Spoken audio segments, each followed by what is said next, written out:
And welcome back to the show, everybody. Tonight I am joined by one of Philly's best litigators. Heather Hansen is here in New York tonight on set, and you also read his stuff in Forbes, and you listen to him on Sirius XM Radio, and you see him here on the Daily Wrap almost every day. Talk about a hat trick. Rick Unger, everybody.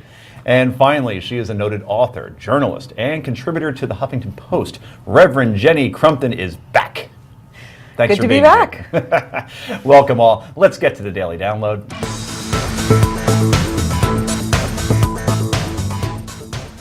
Well, President Obama is in the middle of a three-day summit on how to combat extremism. The goal of the summit? To find a way to combat radicalism. As we've noted before on this show, the White House refuses to call the radicals what they are, Islamic. Eric Holder, at a speech yesterday at the National Press Club, defended the White House decision to not bring religion into the mix. We spend more time talking about what do you call it, as opposed to what do you do about it. You know, I mean, really, if Fox didn't talk about this, they'd have nothing else to talk about, it would seem to me.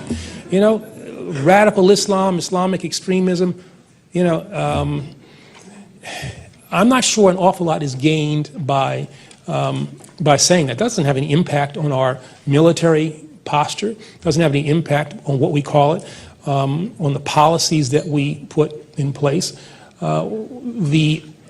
What we have to do.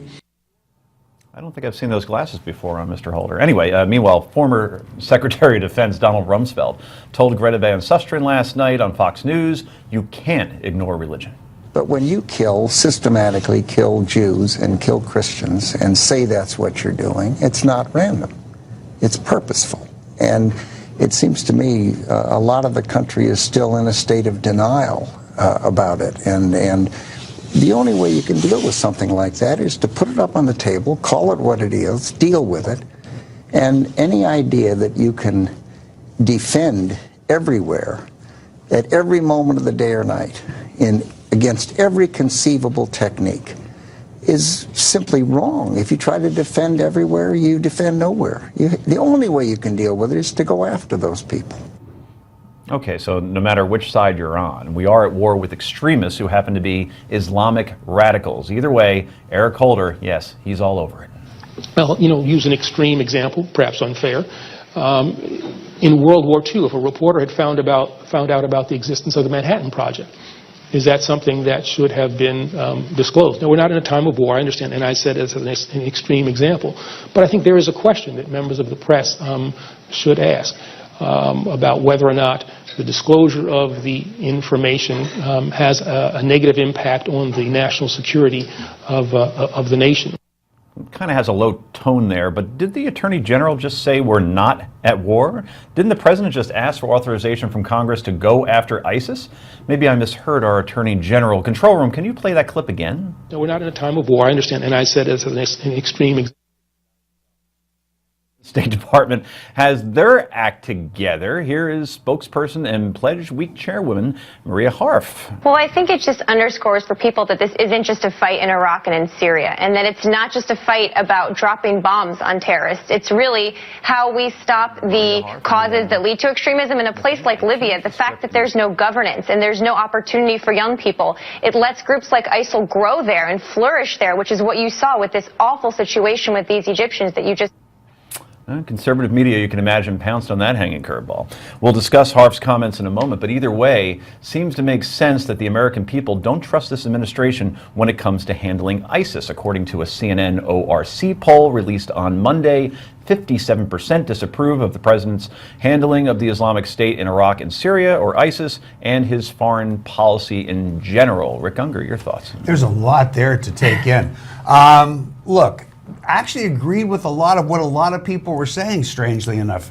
I do understand the point that the Attorney General was making. And by the way, the comment about we're not at war, he later came out and corrected it. He says, I do understand we're at war with ISIL. What do you think he was talking about, more of a conventional war? I think, well, first of all, understand that section of his speech dealt with something entirely different. He was talking about press freedoms. Right. Mm-hmm. So you got to be careful not to conflate it. I think he just misspoke and he corrected it.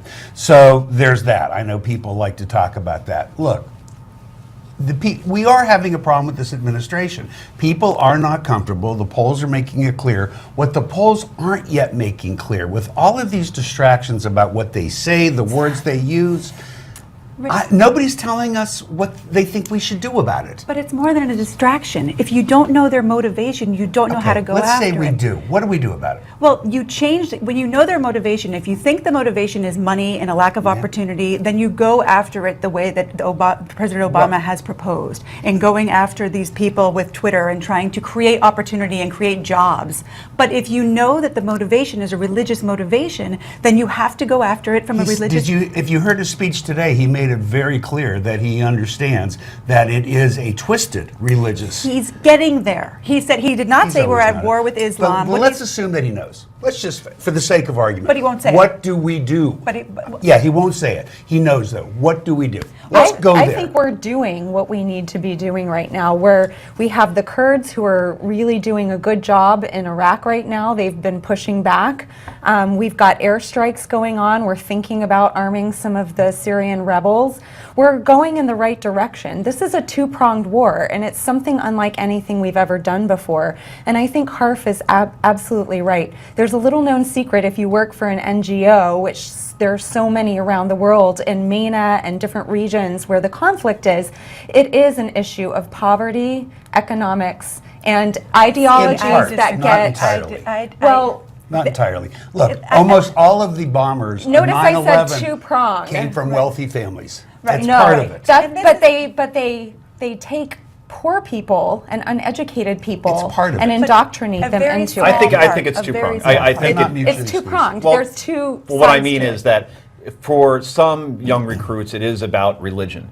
I think for a lot of them, they're displaced, It however, is, and they're just exactly. looking to join something. They want some meaning in And their the lives. religion They need provides that something. for Right. them. The religion is what provides that for them. agree. It's not about And- money. and it's so about many it's about NGOs faith, are and it's actually about addressing religion. One at a time. One at a time. So Jenny? many NGOs are addressing the religious part of it, as well as poverty and economics. Well, So nobody's leaving that out. But I think we have to, and I think when you ask what do we do, I think that the consensus among the brains who actually know these things are we need boots on the ground, and I think Americans are. But that's exactly And what we ISIS have to end wants. it there. We'll have to end it with boots on the ground. We'll be talking about this, I have a feeling, for many, many nights for a long time.